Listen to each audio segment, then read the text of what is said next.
Praise the Lord, praise the Lord. ప్రభు నామంలో మీరు నన్ను ఆహ్వానించినందుకు మొదటిగా ప్రభు నామంలో మీకు వందనాలు తెలియజేస్తూ ఉన్నాను. అయితే తప్పనిసరిగా నేను మెన్షన్ చేయవలసిన ఒక దైవజనులు ఉన్నారు. ఆయన ప్రకాష్ అన్న. ప్రకాష్ అన్న తో కొన్ని సంవత్సరాల క్రితం మాకు పరిచయం అయిన తర్వాత నా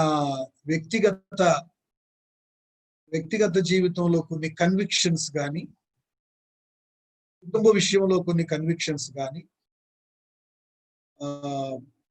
పరిచర్య పరంగా కొన్ని కన్విక్షన్స్ లో మేలుకొలుపు పొందడానికి ఆ దైవజనులను దేవుడు ఒక కారణంగా వాడుకున్నందుకు వారిని ప్రభువుని బట్టి నేను ఎంతో వారిని అభినందిస్తూ ప్రభువును స్తుతిస్తూ ఉన్నాను.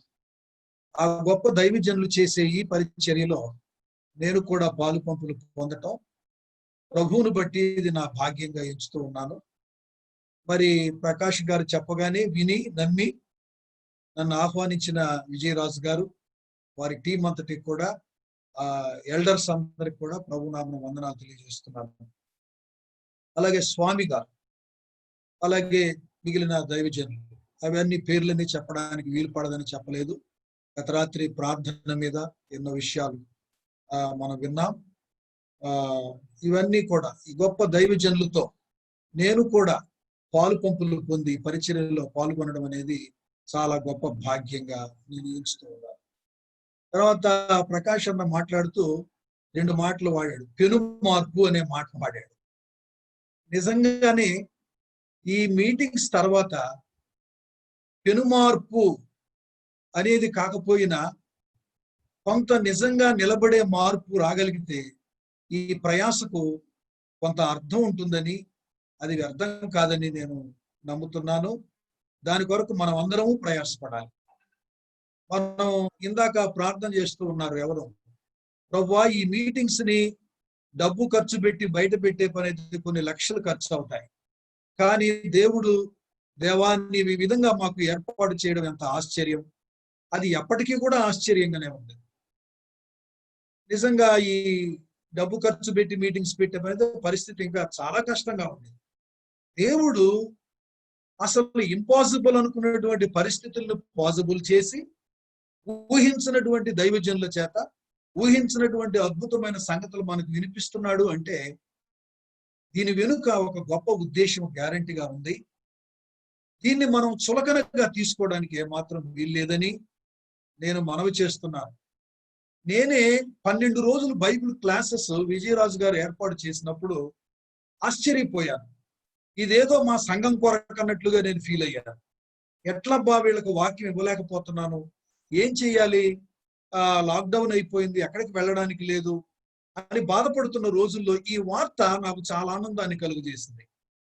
ఈ మీటింగ్స్ లో మా సంఘస్థులు చాలా మంది జాయిన్ అయ్యారు. So I'm so happy to participate in your ministry, very much happy, I'm so happy really. తర్వాత స్వామి గారు లాస్ట్ మెసేజ్ లో ఒక మాట అన్నారు. విలియం బూత్ గారు ఒక 5 విషయాలు నేను గమనిస్తున్నాను, భవిష్యత్తులో ఇవి జరగబోతున్నాయి అని చెప్తూ, పునర్జన్మ లేకుండానే మారు మనసు పొందినట్టు ఉండేవాళ్ళు, పశ్చాత్తాపము లేకుండానే పాపక్షమాపణ పొందినట్టుగా అనుకునేవాళ్ళు వస్తారు అనేటువంటి మాట ఒక ప్రమాద హెచ్చరికలాగా అనిపించింది. అందుచేత ప్రియులారా, మన జీవితాల్లో మన సంఘాస్తుల్లో ఉన్నటువంటి అటు ఇటు గాని పరిస్థితిని సరిచేసుకోవడానికి, ఒరిజినల్ గా ప్రభుతో మనం ఎలాగ ఉన్నాము, are we really having close relationship with Lord, are you maintain the intimacy with the Lord, ప్రభుతో మనం నిజంగా సాన్నిహిత్యం సమీపత్వం మనం కలిగి ఉంటున్నామా అని పరిశీలించుకోవడానికి ఈ మీటింగ్స్ చాలా చాలా ఉపయోగకరంగా ఉన్నాయి. మరి దేవుడు ఇస్తున్నటువంటి ఆపర్చునిటీ, దీన్ని మనం సద్వినియోగం చేసుకుందాం. ఇంకా 2-3 రోజులే మన ముందుంది, ఇంకా 2 days I think so. Vijayaraju గారు చెప్పినట్టు may the lord help us to use this opportunity for his glory. ఆయన మహిమ కొరకు దేవుడు మనం వాడుకునేటట్టు ప్రభు మనకి సహాయం చేయను గాక. అయితే నాకు ఇవ్వబడిన ఈ అంశం చాలా పెద్దది. ప్రేమ అనే అంశము దాని పొడుగు, లోతు, ఎత్తు ఎంతో గ్రహించలేము అని పౌలు గారు చెప్పినప్పుడు దీనిని అసలు వివరించడం, వర్ణించడం వీలవుతుందా అనేది ఒక ప్రశ్న. అయితే నిన్ను వలే నీ పొరుగు వారిని ప్రేమించుము అనే మాట గమనించదగిన మాట. సో రిలేషన్షిప్ కు సంబంధించి కొంత పరిశీలించుకోవడానికి మాట్లాడవచ్చు. What is love, what is God's love అనేది మనం వీ కెనాట్ ఎక్స్ప్లెయిన్ క్లియర్లీ. అంటే మనకంత స్తోమత లేదు, దాన్ని ఎక్స్ప్లెయిన్ చేయలేము. కానీ బట్ ప్రేమ అనేది సంబంధాల మధ్య ప్రేమ ఎలా ఉండాలనేది కొంతవరకు మాట్లాడుకోగలం. ప్రభు మనకు సహాయపడగా ప్రేమ యొక్క అవసరత మన సంబంధాలకు ఎంత అవసరం, మన సంఘ క్షేమానికి ఎంత అవసరం అనేది వాక్యం ద్వారా ప్రభు సహాయం చేయగా మనము కొద్ది నిమిషాలు మనం దాన్ని ధ్యానిద్దాం. అయితే ఒక 3 వాక్య భాగాలు మీరెవరైనా చదవగలిగినా పర్వాలేదు, నేనైనా చదువుతాను. మొదటి వాక్య భాగం లేవి కాండము 19వ అధ్యాయము మొదటి వాక్య లేఖన భాగాన్ని ఒక పోర్షన్ చదవండి. 13 నుండి 18 వరకు. 13 నుండి 18 వరకు. Somebody you can read or otherwise I can proceed. Joseph గారు ఎవరైనా చదువుతారా?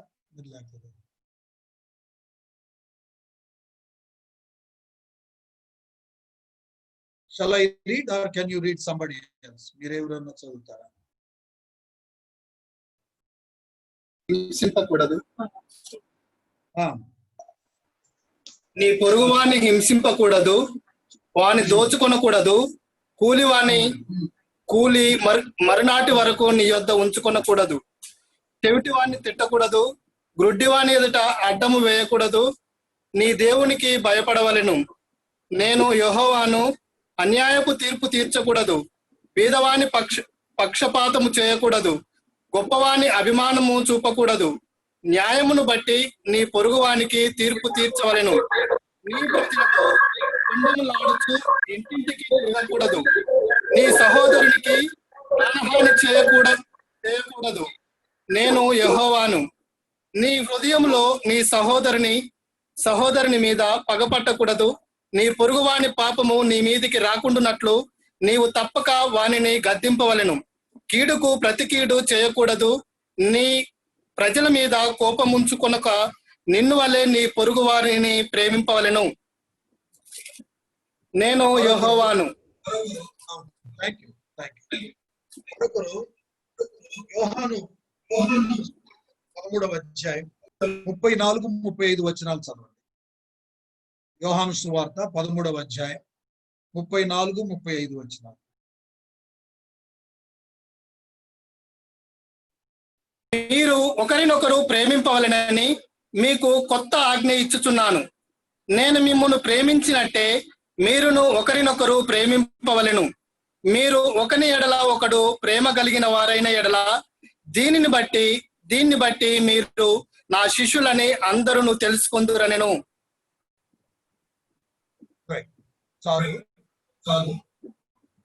Thank you very much. చిన్న ప్రార్థన, నా వంతుగా చిన్న ప్రార్థన. ప్రేమ కలిగిన తండ్రి, మీకు వందనాలు. ఏ ప్రేమ చేత మీరు మమ్మలను దర్శించి రక్షించి మహిమగల దేవుడు అయిన నీకు కుమారులుగా కుమార్తెలుగా చేశారో, ఆ ప్రేమ మా సంబంధాల్లో, మా సహవాసాల్లో ఎంత అవసరమో అది ఆలోచించుకోవడానికి మీరు మాకు అనుగ్రహించిన ఈ కృపను బట్టి వందనాలు. దయగల తండ్రి, ఈ సమయాన్ని దీవెనకరంగా చేయండి. నన్ను కనికరించండి, నీ ప్రజల కొరకు నన్ను కనికరించండి ప్రభువా. నీ మహిమ కొరకు ప్రభువా, మీరు ఆశించిన ఆత్మీయ అంతస్తు ఏదైనా ఒకటి మేము ఎక్కగలుగునట్లు ఈ వాక్య సమయాన్ని మా కొరకు ఆశీర్వాదకరంగా చేయండి. మీరు మాట్లాడకపోతే మేము బ్రతకలేము. బ్రతికించే మీ మాటలు, బాగు చేసే మీ మాటలు, మీ స్వరూపములోకి మమ్మలను మలిచే మీ మాటలు మాకు దయచేయండి. ఆత్మదేవా, మీరు మమ్మలను తాకండి. మరొక్కసారి నీ స్పర్శ మాకు దయచేయండి. నీ కనికరము, నీ కటాక్షం మాకు దయచేయండి. యేసు పరిశుద్ధ నామమున ప్రార్థిస్తున్నాము తండ్రి. ఆమేన్. ఆమేన్. ప్రభునందు ప్రియ దేవుని బిడ్డలారా, నిన్ను వలె నీ పొరుగు వారిని ప్రేమించుము అనే మాట పాత నిబంధనలోనే ఉండడం, అది చాలా సంతోషకరమైన ఆశ్చర్యమైన సంగతి నా మట్టుకు నాకు. అయితే నిన్ను వలె నీ పొరుగు వారిని ప్రేమించుము అనే మాటకిని యోహాను సువార్త 13వ అధ్యాయంలో ప్రభు పలికిన మాటకిని డిఫరెన్స్ ఏంటి అని మనం ఆలోచించడం కూడా మంచిది. వ్యత్యాసం ఏంటి అని. నిన్ను వలె నీ పొరుగు వారిని ప్రేమించుము అనే దానికి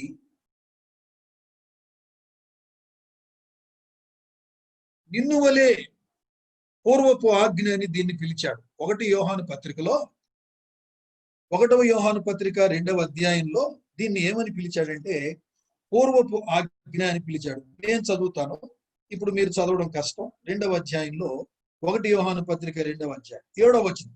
ప్రియులారా, మొదటి నుండి మీకున్న పూర్వపు ఆజ్ఞనే గాని క్రొత్త ఆజ్ఞను నేను మీకు వ్రాయటలేదు.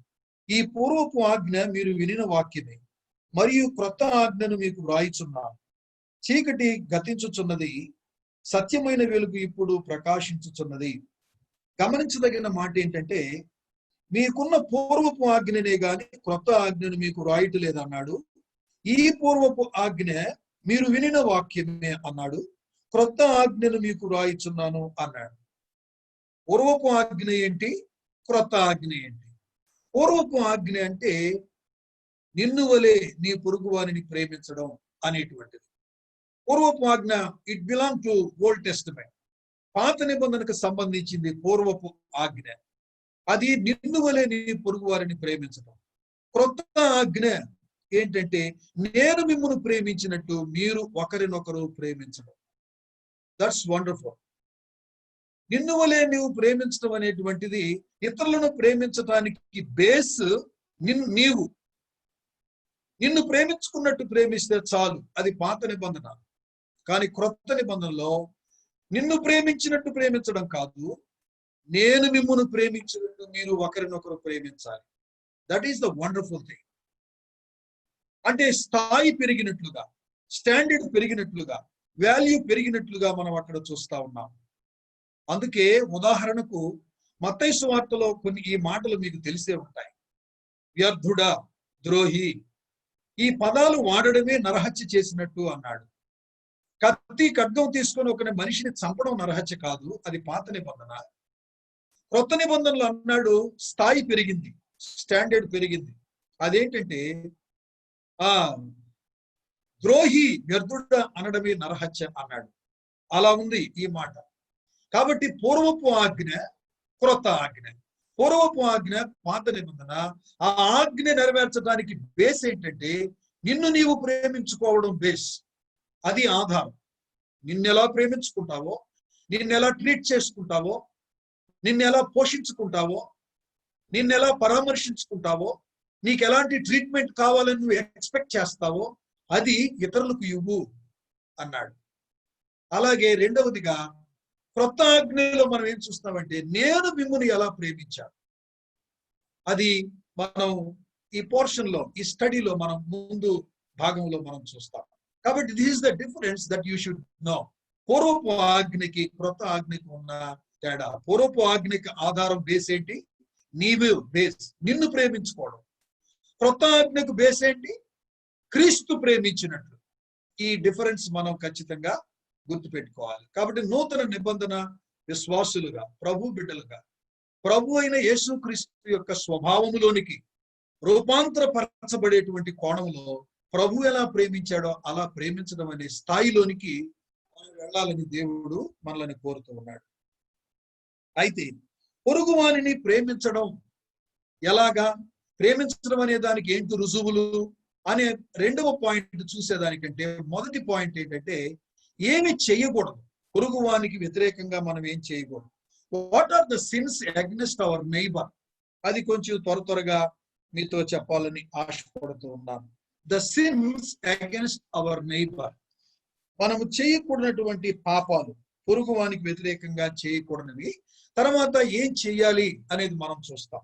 Number 1, since against your neighbour అనే దానిలో నంబర్ 1, అబద్ధ సాక్ష్యము పలుకకూడదు. ఇంగ్లీష్ లో ఫాల్స్ విట్నెస్ అని వ్రాయబడింది. నిర్గమకాండం 20వ అధ్యాయం 16వ వచనం.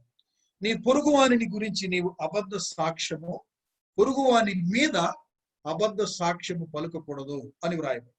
ఫాల్స్ విట్నెస్ అనే దానికి అర్థం ఏమి ఇచ్చాడంటే, altering something in order to deceive somebody else. Altering something in order to deceive somebody else. ఒక వ్యక్తిని మోసం చేయడానికి సత్యం స్థానములో అబద్ధాన్ని లేకపోతే ఆల్టర్ చేయడం, ఇంకొక దాన్ని తీసుకొచ్చి పెట్టడం, అది అబద్ధ సాక్ష్యం అని వ్రాయబడి. ఇది నీ పొరుగువానికి వ్యతిరేకంగా నువ్వు చేయకూడదు. తర్వాత మరొక అర్థం ఏమి ఇచ్చాడంటే, న్యాయమును త్రిప్పివేయటానికి సత్యానికి భిన్నంగా మాట్లాడడం, ఫాల్స్ విట్నెస్. ఇది నీ పొరుగువానికి నువ్వు చేయకూడని వాటిల్లో మొదటిది ఫాల్స్ విట్నెస్. న్యాయమును త్రిప్పివేసేటట్లు లేకపోతే ఇతరులను మోసం చేయడానికి నీవు మరి ఇంకొక ఆల్టర్నేట్ గా నువ్వు మాట్లాడకూడదు లేక చేయకూడదు అని మనం చూస్తున్నాం. బిబ్లికల్ ఎగ్జాంపుల్లోకి మనం వెళితే 1 రాజుల మొదటి గ్రంథం 21:13లో కనుక మనం చూస్తే, నాబోతు అనేటువంటి పేదవాని తోటను ఆహాబు కోరుకున్నట్లుగా అందులో 2 పనికిమాలిన వారిని సాక్షులుగా పెట్టి యెజెబెల్ ఆ నాబోతును చంపించినట్లుగా మనం చూస్తాం. కాబట్టి అబద్ధ సాక్ష్యం ఈ రోజున క్రిస్టియన్ బిలీవర్స్ సర్కిల్లో ఉందో లేదో పూర్తిగా మనం చెప్పలేము, కానీ అబద్ధ సాక్ష్యం పొరుగువానికి వ్యతిరేకంగా చేసేటువంటి పాపాల్లో ఒకటేంటంటే అబద్ధ సాక్ష్యం. రెండవదిగా మనం చేయకూడదు కవచస్నెస్ అంటే పొరుగువాని మీద ఆశించకూడదు. పొరుగువానిది చేయకూడని పాపాలు మనం చూస్తున్నాం ఇప్పుడు పొరుగువానికి వ్యతిరేకంగా.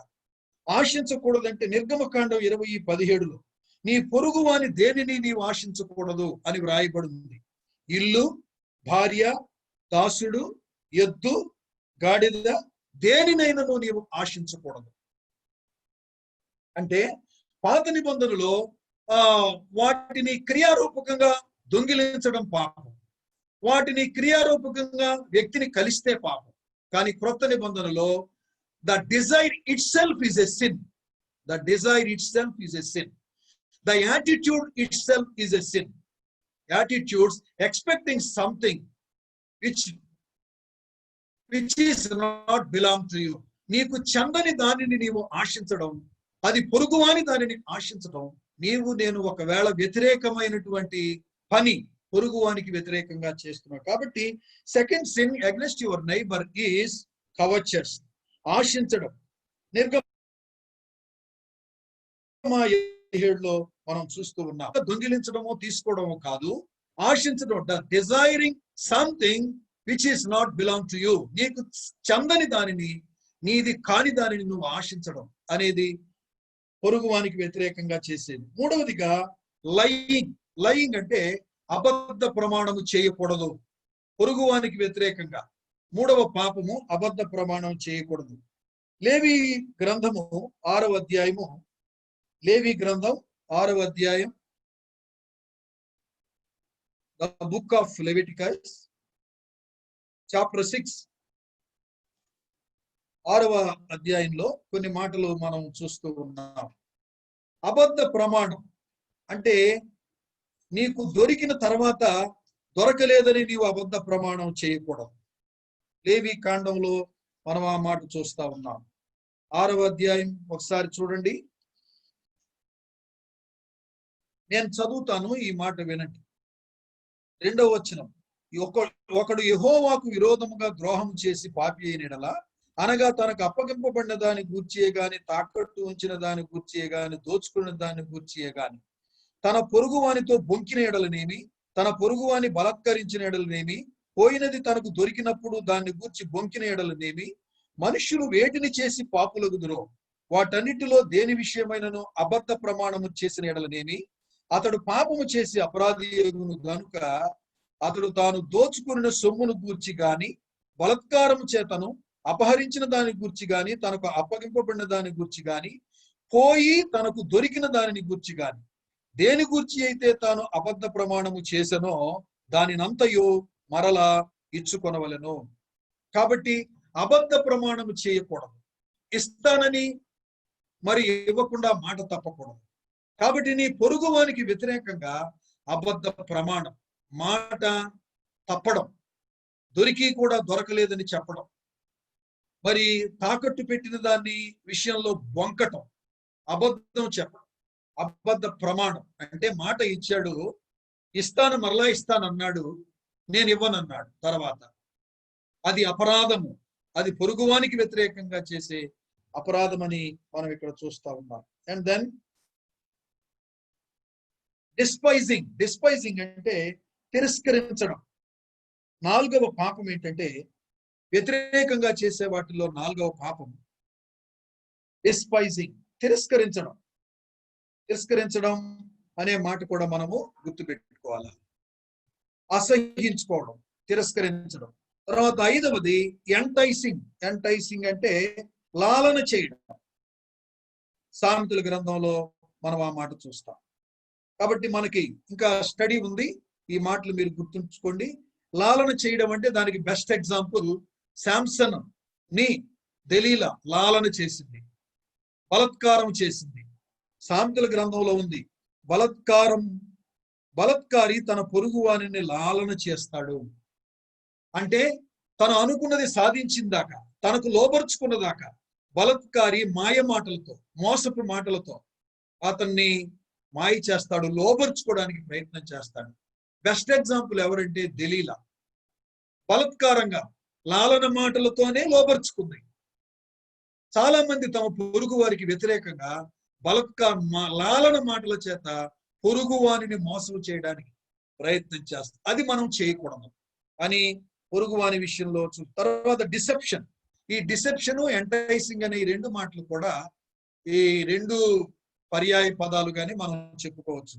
డిసెప్షన్ అంటే ఇప్పుడు ఇండియాలో 7 డెడ్లీ సిన్స్ లో 7 రకాలైనటువంటి పాపాల్లో ఇదొక పాపం, డిసెప్షన్.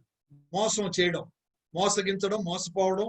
ఇది ఎక్కువగా మన భారతదేశంలో జరుగుతున్నటువంటి పని, ఎక్కువగా జరుగుతున్నటువంటి సంగతి. కాబట్టి డిసెప్షన్ కి ఏమి ఇచ్చాడంటే సామెతల గ్రంథం 26:18-19 మనం చూస్తాం. రెఫరెన్స్ గుర్తుపెట్టుకోండి చాలు. వంచన, భ్రాంతి, మాయ అని ఇచ్చాడు. డిసెప్షన్ అంటే వంచడం, భ్రాంతి అంటే భ్రమ పెట్టడం, మాయ మోసం చేయడం. కాబట్టి it is like almost Samson and Delilah between the conversation between them. వాళ్ళిద్దరి మధ్య ఉన్నటువంటి సంభాషణ లాంటిదే. తర్వాత ఫ్లాటరీ అనే మాట కూడా ఉంది. ఫ్లాటరీ అంటే ఇచ్చకములు ఆడువాడు, మాయ చేస్తాడు. కాబట్టి ముఖస్థుతి మాటలు చెప్పి మనిషిని లోబరుచుకుంటాడు. ఫ్లాటరీ, పడవేయడం అన్నమాట, మాటలతో పడవేయడం. ఇవన్నీ కూడా మనం చేయకూడదు, మన పొరుగు వానికి వ్యతిరేకంగా మనం చేయకూడదు. సో ఒకవేళ ఇవన్నీ మనలాంటి ప్రభు యొక్క అమూల్య రక్తం చేత కడగబడిన మనలో, రాయల్ ప్రీస్ట్ అని పిలువబడుతున్నటువంటి మనలో, రాజులైన యాజక సమూహం అని ఉన్నతమైన బిరుదులు దేవుని కృప చేత పొందినటువంటి మనలో ఇవన్నీ ఉన్నాయా, ఉంటాయా అనే ఉద్దేశం కంటే వాక్యములో ఉంది కనుక దాన్ని మనం చూసుకోవడం మంచిది అనేది నా ఉద్దేశం. అందుకే అసలు పొరుగువానికి వ్యతిరేకంగా ఏమి చేయకూడదో మనం తెలుసుకోవడం మంచిదని ఈ మాటలు మీకు వినిపించడం జరిగింది. సో ఇవన్నీ వివరిస్తుండగా, if there is anything which is against your neighbour, attitude పాత నిబంధనలో క్రియకు సంబంధించింది, క్రొత్త నిబంధనలో attitude itself is a sin. ఆశించడం అదే పాపమని మనం తెలుసుకోవాలి. ఒకవేళ మనం మనిషిని కొట్టకపోవచ్చు, తిట్టకపోవచ్చు, క్రియారూపకంగా ఆశించి ఏదో దొంగిలించకపోవచ్చు, కానీ యాటిట్యూడ్ ఎలా ఉంది, నేచర్ ఎలా ఉంది, డిజైర్ ఎలా ఉంది అనేది మనం ఆలోచించుకోవడానికి ఇది ఒక మంచి అవకాశం అని నేను తలస్తూ ఉన్నాను. అండ్ దెన్ ఇప్పుడు నెక్స్ట్ పాయింట్ ఏంటంటే ఏమి చెయ్యాలి, ఏమి చేయకూడదో చూసాం.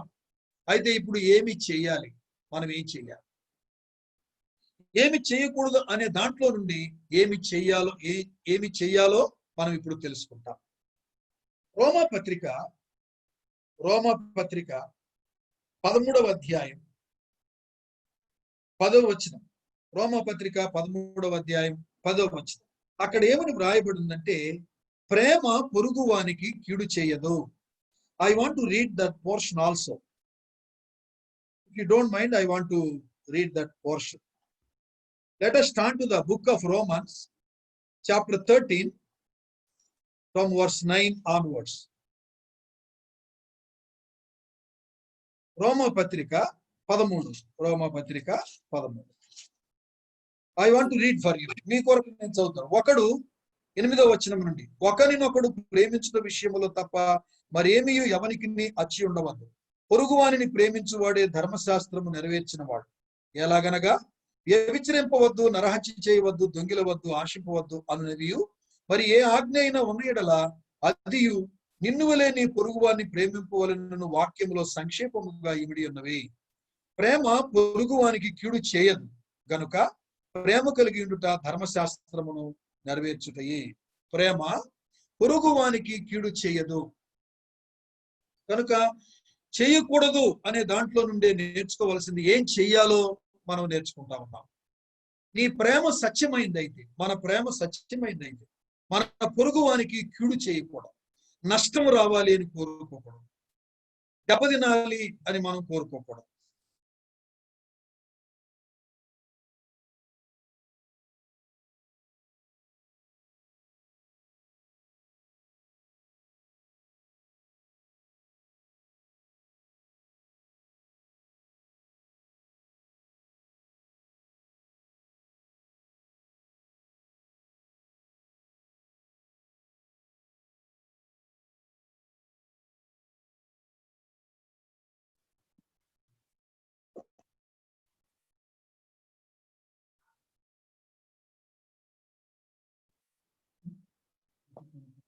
Praise the Lord. Are you able to listen? Yes, uncle. వినగలుగుతున్నారా? వినిపిస్తుంది అంకుల్. అందుచే ఇక్కడ పవర్ పోయింది, ఇక్కడ పవర్ పోయింది. కాబట్టి ఒకరినొకడు ప్రేమించుట అనే దానిలో ప్రేమ పొరుగువానికి కీడు చేయదు అనే మాట గమనించదగిన మాట. ఏమి చేయకూడదో అనే దాంట్లో నుండి ఏమి చెయ్యాలో మనం నేర్చుకుంటున్నాం. ఇక్కడ మనం గమనించినట్లయితే అసలు ఈ ప్రేమించడం అనేటువంటిది 1 తెస్సలోనికయ 4వ అధ్యాయం 9వ వచనం ప్రకారంగా ప్రేమించుటకు దేవుని చేతనే మీరు ఏర్పరచబడితిరి. It is 100% God's will, it is God's appointment to love one another. ఒకరినొకరు ప్రేమించుకోవడం అనేది దేవుని చేతనే మనం ఏర్పాటు చేయబడ్డాం. అది ఆ విషయంలో మనందరికీ కన్విక్షన్ కావాలి. దేవుడు ఒకరినొకరు ప్రేమించడం అనేది దేవుని ఏర్పాటు, ఇది దేవుని అపాయింట్మెంట్. అందుకు దేవుడు మనల్ని ఏర్పాటు చేసుకున్నాడనే కన్విక్షన్ లోనికి మనం రావాల్సినటువంటి అవసరత ఎంతైనా ఉంది. ఇంకా ఏం చెయ్యాలి, ఏమి చెయ్యాలనే దాంట్లో మనం కొన్ని సంగతులు చూస్తా ఉన్నాం. ప్రేమ అనేక పాపములను కప్పును. పేతురు రాసిన మొదటి పత్రిక 4వ అధ్యాయం 8వ వచనంలో ప్రేమ అనేక పాపములను కప్పును. సామెతల గ్రంథంలో మనకు చోట ఏముందంటే ప్రేమను వృద్ధి చేయగోరువాడు తప్పిదములు దాచిపెట్టును, మిత్రభేదము చేయువాడు జరిగిన సంగతి మాటి మాటికి ఎత్తును అని వ్రాయబడి ఉంది. ఇవి సంఘ సహవాసంలో మన సంబంధాలు బాగుండాలి అని అంటే విజయరాజు గారు చెప్పారు, సంఘ సంబంధాలు, వ్యక్తికి మధ్య సంబంధాలు బాగుండాలనే ఆశ.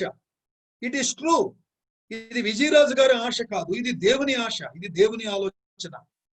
ఎందుకనంటే సంబంధాలు దెబ్బతింటే సంఘం దెబ్బతింటుంది. సంఘ క్షేమము సంబంధాల క్షేమం మీదనే ఆధారపడింది. సంబంధాలు సరిగ్గా లేకపోతే సంఘము విచ్ఛిన్నం అయిపోతుంది. అయితే సంఘము బాగుండాలంటే సంబంధాలు బాగుండాలి. సంబంధాలు బాగుండాలంటే ప్రేమ అనేటువంటి క్రీమ్, ఒక బిస్కెట్ కి మరో బిస్కెట్ కి మధ్య క్రీమ్ ఏ విధంగా రుచిని కలుగ చేస్తుందో వ్యక్తికి మధ్య ఈ ప్రేమ ఒక క్రీమ్ లాగా ఉండాలి. కాబట్టి ఎప్పుడైతే ఈ క్రీమ్ లాగా ఉంటుందో ఈ 2 బిస్కెట్స్ కి అది రుచిని కలుగ చేస్తుంది.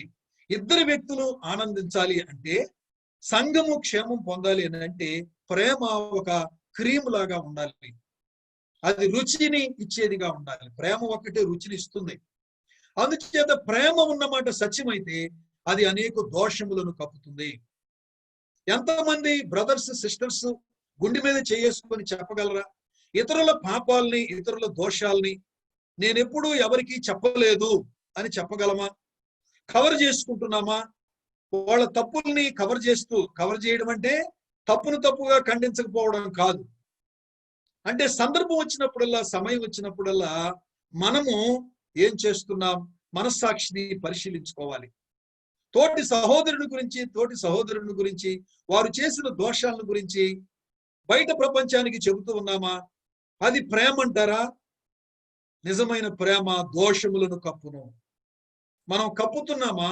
లేకపోతే తెలివితో, జ్ఞానంతో మరొక వ్యక్తులకి చెప్పుకుంటూ లేక సంతోషిస్తూ ఉన్నామా? కాబట్టి సంబంధాలు బాగుండాలి అంటే నువ్వు మిత్రభేదము కలుగు చేయదలుచుకుంటే జరిగిన సంగతి మాటికి ఎత్తు. సమాధానం కలుగు చేయాలంటే ప్రేమ చేత దోషములను కప్పు. అది మనం చెయ్యాలి. కాబట్టి ఏమి చెయ్యాలి? దోషములను కప్పాలి. కప్పే యాటిట్యూడ్ మనలో ఉండాలి. అందుకే సామెతల గ్రంథంలోనే మరొక చోట ఏమని వ్రాయబడిందంటే, అక్కడ మరొక చోట ఒక చక్కని మాట వ్రాయబడింది. పరుని గుట్టు బయట పెట్టకూడదు అనే మాట వ్రాయబడింది. పరుని గుట్టు బయట పెట్టకూడదు. ఇందాక లేవి కాండం పోర్షన్ లో మీరు అది గమనించారో లేదు, కొండెములు చెప్పుచు ఇంటింటికి తిరగకూడదు అని వ్రాయబడింది. ఈ రోజున చాలా మందికి ఆ బ్యాడ్ హ్యాబిట్ ఉంది. కొంతమంది బిలీవర్స్ ఇంటింటికి తిరిగి ఏమి పని లేకుండా కొండెములు చెప్పేటువంటి లక్షణం ఉంది. దానివల్ల ఏమవుతుందంటే సంఘం దెబ్బతింటుంది. నీ తపన లేకపోతే నీ యొక్క ఆలోచన, ఆశ, లేకపోతే నిజంగానే బాధ తట్టుకోలేక నువ్వు చెబుతున్న మాట నిజమే అయి ఉండవచ్చు, కానీ దానివల్ల ఎఫెక్ట్ అవుతుంది ఏంటంటే సంఘము. అది నీవు తెలుసుకోవాలి. నీకు బాధ ఉన్న మాట నిజమే, తట్టుకోలేకపోతున్న మాట నిజమే. నీవు ఆ దోషమును కప్పకపోవడం వల్ల నష్టపోతుంది ఎవరంటే సంఘం. The total church relations are breaking. సంబంధాలు దెబ్బతింటున్నాయి. నీవు పరుని గుట్టు బయట పెడితే ఇంటింటికి తిరిగి కొండేలు చెప్తా కూర్చుంటే ఇక ఆ చర్చికి పోవడం ఎందుకు, ఇంకా ఆయనతో మాట్లాడడం ఎందుకు అని అనుకుని మరి అపార్థం చేసుకుని సంబంధాలు తెగిపోయే ప్రమాదం ఉంది. అండ్ దెన్ సెకండ్లీ, ఒకరితో ఒకరు సమాధానముగా ఉండుడి అనే మాట మార్కు సువార్త 9వ అధ్యాయం 50వ వచనం, అలాగే యోహాను సువార్త 12వ అధ్యాయం 8వ వచనం. వీటిల్లో మనం చూస్తూ రోమా పత్రిక 12:8, రోమా 12:8, మార్కు 9:50 గుర్తుంచుకోండి చాలు. ఇక్కడ ఏం చూస్తున్నామంటే ఒకరితో ఒకరు సమాధానముగా ఉండండి. సంఘము క్షేమాభివృద్ధి పొందాలంటే ఒకరితో ఒకరు సమాధానముగా ఉండాలి. పీస్ మేకరమా, పీస్ బ్రేకరమా చూసుకోవాలి. ప్రభువైన యేసుక్రీస్తు కొండ మీద ప్రసంగంలో 5వ అధ్యాయంలో ఒక చక్కని మాట ప్రభు చెప్పాడు. ఏంటి ఆ చక్కని మాట అంటే, సమాధానపరచువారు ధన్యులు, వారు దేవుని కుమారులు అనబడుదురు.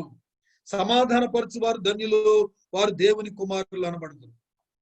కనుక నా ప్రియ స్నేహితులారా, వ్యక్తికి మధ్య సమాధానం కలుగు చేసే సంధానకర్తగా దేవుడు నిన్ను పెట్టాడు. It is God's 100% expectation towards you. You should be a instrument between man and man, brother and brother and sister. సహోదరికి సహోదరుడికి మధ్య ఒక సంధానకర్తగా ఉండాలనేది దైవ చిత్తం నీ పట్ల. నిన్ను భూమి మీద దేవుడు రిప్రజెంటేటివ్ గా పెట్టుకున్నాడు. యేసుక్రీస్తు ప్రభు తన త్యాగం వలన మధ్యవర్తిత్వం చేయడం వలన మనలను దేవునితో సమాధానపరిచాడు కదా. ఇప్పటి వరకు ఆయనతో సమాధానం దెబ్బతినకుండా ఆయనే చొరవ తీసుకుంటున్నాడు కదా. అలాగైతే నీవు యాజ్ ఎ బిలీవర్, ఒక విశ్వాసిగా, రక్షించబడిన వ్యక్తిగా, దేవునితో సమాధానాన్ని అనుభవిస్తున్నటువంటి వ్యక్తిగా నువ్వేం చేయాలి? వ్యక్తికి మధ్య సమాధానాన్ని ఏర్పాటు చేయాలి. కాబట్టి dear brothers and sisters, it is God's heart's desire towards you that you should be an instrument between brother and another brother. వ్యక్తికి మధ్య, సహోదరుడికి మధ్య మంచి వ్యక్తిత్వాన్ని, మధ్యవర్తిత్వాన్ని చేసి సమాధానపరచాలని దేవుడు చేస్తాడు. కాబట్టి నా ప్రశ్న ఏంటంటే, are you peace maker or peace breaker? సమాధానాన్ని మరి పగలగొట్టే వ్యక్తిగా ఉన్నావా, సమాధానాన్ని తీసుకొచ్చే వ్యక్తిగా ఉన్నావా? అలాగైతేనే నీ వలన సంఘం క్షేమాభివృద్ధి పొందుతుంది. అండ్ దెన్ మూడో విషయం కనుక చూస్తే, ఒకరినొకరు సహించుచు. కొలస్సీలకు రాసిన పత్రిక 3వ అధ్యాయం, కొలస్సీ 3వ అధ్యాయం. ఈ లేఖనాన్ని మనం చదివితే మంచిదని నేను తలుస్తూ ఉన్నాను. కొలస్సీ 3వ అధ్యాయము 12వ 13వ వచనం ఇలా వ్రాయబడింది. 12వ వచనం నుండి చదువుతున్నాను. దేవుని చేత ఏర్పరచబడిన వారును పరిశుద్ధులను, ప్రియులనైన వారికి తగినట్లు మీరు జాలిగల మనస్సును, దయాళుత్వమును, వినయమును, సాత్వికమును, దీర్ఘశాంతమును ధరించుకునుడి. ఎవడైనను తనకు హాని చేసిన ఒకడు అనుకుని ఎడల ఒకరినొకడు సహించుచు ఒకరినొకడు క్షమించుడి. ప్రభువు మిమ్మును క్షమించిన లాగున మీరును క్షమించుడి. వీటన్నిటి పైన పరిపూర్ణతకు అనుబంధమైన ప్రేమను ధరించుకునుడి. కాబట్టి ప్రేమ ఉన్నమాట సత్యమైతే సహనం అనేది ఉండాలి.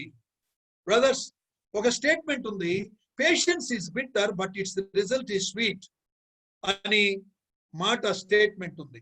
సహనము చేదు లాంటిది, దాని ఫలితాలు చాలా అద్భుతంగా ఉంటాయి. నేను విన్న ఒక సంఘటన ఏంటంటే, ఐ థింక్ ధర్మప్రకాష్ శర్మ అనేటువంటి ఒక భక్తుని జీవితంలో భార్య వలన ఆయన రక్షించబడడం అది చాలా ఆశ్చర్యాన్ని కలుగజేస్తుంది. ఒకసారి ఆయన తన భార్యను విపరీతంగా కొట్టాడు. బూటకాలతో గడ్డం మీద తన్నాడు. రక్తం కారుతుంది, దెబ్బతినిపోయింది, ఏడుస్తుంది, బాధపడుతుంది. అయినా ఆయన బయటికి వెళ్ళేటప్పుడు తన కొరకు ప్రార్థన చేసి పంపించిందట. ఆయన ఆఫీస్కు వెళ్ళిన తర్వాత విపరీతమైన వేదన, మనస్సాక్షి గద్దింపు, నేరారోపణతో నిండిపోయాడు. తట్టుకోలేకపోయాడు. ఎందుకు నేను అన్యాయంగా నా భార్యను కొట్టాను అని దుఃఖం, విపరీతమైన వేదన అతని జీవితంలో పనిచేసింది. ఆ భార్య చూపించిన సహనము, ద పేషెన్స్, ఆ సహనము ఆ హృదయాన్ని, ఆ జీవితాన్ని కదిలించి వేసింది. ఎప్పుడైతే ఆయన కదిలిపోయాడో ఇంటికి వచ్చి తన భార్యను క్షమాపణ అడిగి, ఇంత ప్రేమ నువ్వు ఎలా చూపించగలుగుతున్నావు, ఇంత సహనము నీవు ఎలా చూపించగలుగుతున్నావని ఆశ్చర్యపోయి ఆయన కదిలిపోయి ప్రభువునందు విశ్వాసం ఉంచడం జరిగింది. సో బ్రదర్స్ అండ్ సిస్టర్స్, భార్య అయినా భర్త అయినా మనందరం ఒప్పుకోవాల్సిన సత్యం ఏంటంటే, మనం ఓడిపోతున్న పాయింట్ సహనం. అందుకే ఒకసారి దైవజనులు ప్రకాష్ గారితో నేను సంభాషించేటప్పుడు ఆ సంభాషణలో అసలు పొరుగువారంటే ఎవరో తెలుసా అన్నాడు. ఎవరన్నానంటే మా ఇంట్లో వాళ్ళేగా అన్నాడు. ఇంట్లో వాళ్ళంటే భార్యేగా, పొరుగు వాళ్ళు మొదట అన్నారు. అది నిజమే అనిపించింది. ఎందుకు అని అంటే, నిన్ను వలే అన్నప్పుడు ఎఫెసీయులకు రాసిన పత్రిక 5వ అధ్యాయంలో భార్యాభర్తల గురించి చెబుతూ ఉండగా భర్తను గురించి చెబుతూ ఒక మాట అన్నాడు. ఏంటంటే, పురుషుని గురించి చెప్తూ, తనను వలె తన భార్యను ప్రేమింపబద్ధుడై ఉన్నాడు, తన సొంత శరీరమును వలె అనే మాట అక్కడ మనం చూస్తూ ఉన్నాం. అది నిజమే. పొరుగు వారిని ప్రేమించడం అనేది అసలు ఇంట్లోనే ప్రారంభం అవ్వాలి అనేది అనిపించింది. It is true. మనం అందరము ఓడిపోతున్న సంగతిగా మనము ఒప్పుకోవడం మంచిదని నేను తలస్తూ ఉన్నాను. ప్రియ దేవుని బిడ్డలారా, లవ్ పేషెన్స్. అందుకే కొరింథీయులకు రాసిన మొదటి పత్రిక 13వ అధ్యాయంలో ప్రేమ సహించును, అది ఓర్చును, అది అన్నిటినీ తాళుకును అనే భాగం. ఇంతకుముందు గర్ల్స్ సిస్టర్స్ ఒక చక్కని పాట పాడారు, ప్రేమ శాశ్వత కాలం ఉండును అని. కనుక నా ప్రియ స్నేహితులారా, నిజంగా నువ్వు సంఘానికి మేలు చేయాలనుకుంటే, సంఘము క్షేమాభివృద్ధి పొందాలి నీ వలన అని అనుకుంటే, కాబట్టి నీకు వ్యతిరేకంగా ప్రవర్తించేటువంటి వారి పట్ల సహనం అనేటువంటి ఒక అద్భుతమైన గుణాన్ని నువ్వు క్రియారూపకంగా చూపించటం వలన నీ సంఘ సంబంధాలను నీవు కాపాడే వ్యక్తి అవుతావు. ఇక్కడ చూసారా, ధర్మప్రకాష్ శర్మ తన భార్య సహనం వలన వ్యక్తిని పొందుకుంది. చాలా మంది అసహనం సంఘములో ఉన్న వ్యక్తులు బయటికి వెళ్ళడానికి కారణమవుతుందేమో. నీ అసహనం, నీ ఓర్పు లేనితనం, నీ వలనే సంఘములో వ్యక్తులు బయటికి వెళుతున్నారేమో పరీక్షించుకోవాల్సిన అవసరత ఎంతైనా ఉంది. అంతేకాదు, ఒకరినొకడు ఏక మనస్సు కలిగి ఉండాలి. రోమపత్రిక 15వ అధ్యాయం 5-6 వచనాలు, ఫిలిప్పి 2:2 వచనములో మనం చూస్తూ ఉన్నాం. ఫిలిప్పీలకు రాసిన పత్రిక ఆ మాట కూడా చూస్తాం. సంబంధాలు మెరుగుపడాలి అనంటే మనకి ఏక మనస్సు ఉండాలి. ఈ మాట ఫిలిప్పీలకు రాసిన పత్రిక 2వ అధ్యాయంలో మనం చూస్తూ ఉన్నాం. దయచేసి చూడండి, 2వ అధ్యాయం. కావున క్రీస్తునందు ఏ హెచ్చరికైనను, ప్రేమ వలన ఆదరణైనను, ఆత్మయందు ఏ సహవాసమైనను, ఏ దయారసమైనను, వాత్సల్యమైనను ఉన్నయెడల మీరు ఏక మనస్కులగునట్లుగా ఏక ప్రేమ కలిగి ఏక భావము గలవారుగా ఉండి ఒక్కదాని యందే మనస్సుంచుచు. ఏక మనస్సు, ఏకీభవించడం. ఏక మనస్సు ఎప్పుడు వస్తుంది అనంటే కింద ఆన్సర్ చెప్పాడు. ఏక మనస్సుతో పాటు ఇంకొక మాట కూడా మీరు రాసుకోండి. అదేంటంటే మరొక పాయింట్ ఏంటంటే consider others better than you. మొదటి మాట ఏం చెప్పాను? మొదటి మాట ఏం చేయాలి అనే దాంట్లో ప్రేమ దోషములను కప్పును అనేది మనం చెప్పుకున్నాం. ఆ తర్వాత ఒకరితో ఒకడు సమాధానముగా ఉండాలి. సమాధానము అనే మధ్యవర్తిత్వాన్ని చేయడం వలన సంఘం క్షేమాభివృద్ధి పొందుతుంది. మూడవదిగా సహించాలి అని మనం చూసుకున్నాం. ఆ తర్వాత ఏక మనస్సు కలిగి ఉండాలి. తర్వాత మరొక విషయం ఏంటంటే consider others better than you. సంఘములో ఉన్నటువంటి వ్యక్తులను నీవు గొప్పగా ఎంచడం నేర్చుకోవాలి. మనలో ఉన్నటువంటి ఒక రకమైన అసూయ అంటే ఓర్వలేనితనం. ఉదాహరణకి ఎవరికైనా తలాంతులు ఉన్నాయి అనుకోండి, ఆ తలాంతులు ఉన్నప్పుడు నువ్వేం చేయొచ్చు? బ్రదర్ మీరు రండి, మీరు పాడండి, మీరు మాట్లాడండి అని నీవు ఒక అవకాశం ఇవ్వచ్చు. నేను కాదులేండి, మీరు.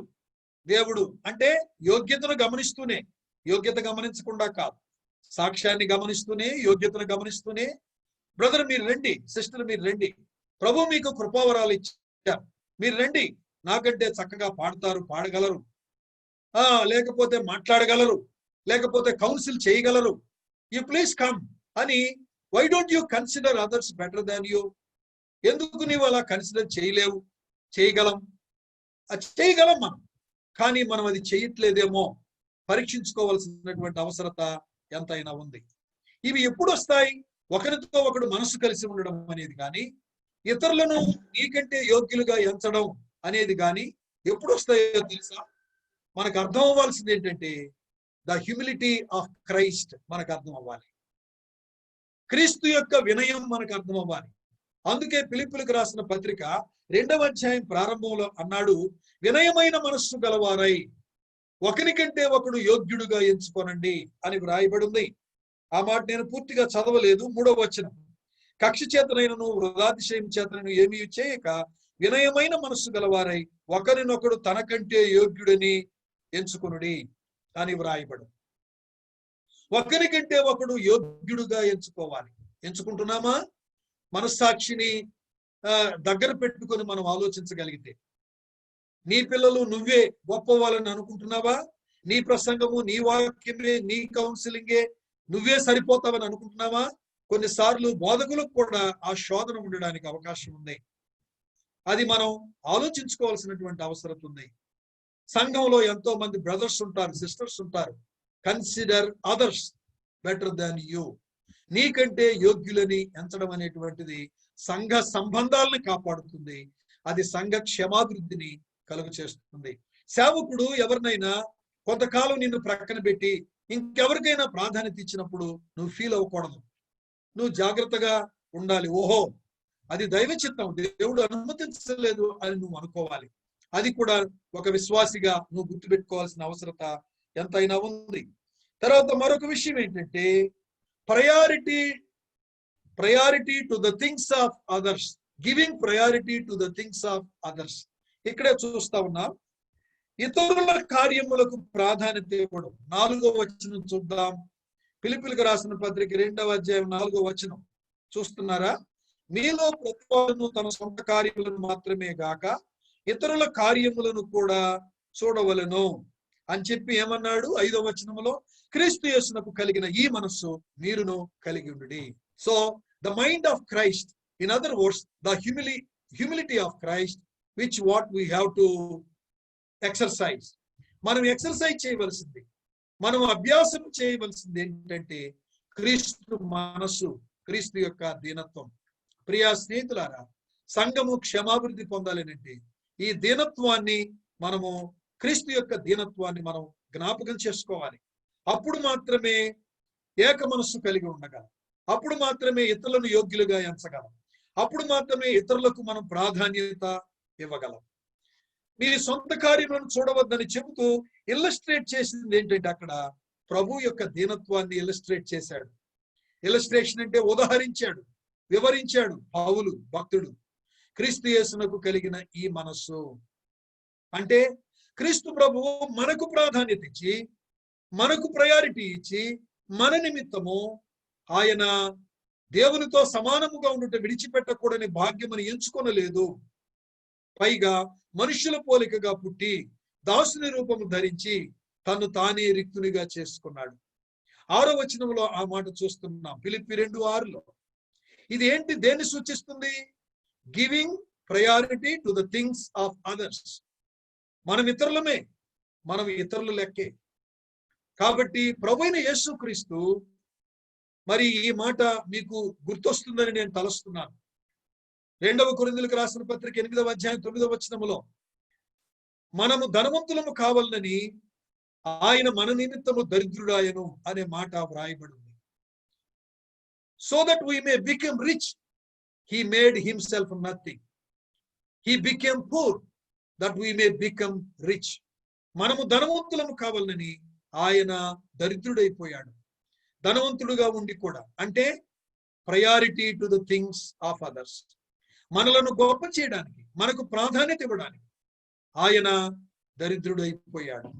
ధనవంతుడే, ఉన్నత స్థాయిలో స్థానములో ఉన్నవాడే, just to love you, to make you great, నిన్ను గొప్ప చేయడానికి, నిన్ను ఆశీర్వదించడానికి, నీకు రక్షణ ఇవ్వడానికి, నీకు విలువ ఇవ్వడానికి, నీ జీవితాన్ని మార్చడానికి, విలువలేని జీవితానికి విలువ ఇవ్వడానికి, అర్థం లేని జీవితానికి అర్థం ఇవ్వడానికి, నెమ్మది లేని నీ జీవితానికి నెమ్మది ఇవ్వడానికి, కుటుంబం యొక్క విలువలు తెలియకుండా కొట్లాడుకుంటూ తన్నుకుంటూ నెమ్మది లేకుండా బ్రతుకుతున్న కుటుంబాన్ని సరిచేయడానికి, వ్యక్తిగత జీవితాన్ని, కుటుంబ జీవితాన్ని, సమాజ జీవితాన్ని బాగు చేయడానికి, నిన్ను గొప్ప చేయడానికి, నన్ను గొప్ప చేయడానికి ఆయన ధనవంతుడయ్యుండి నీ నిమిత్తము నా నిమిత్తము దరిద్రుడైపోయాడు.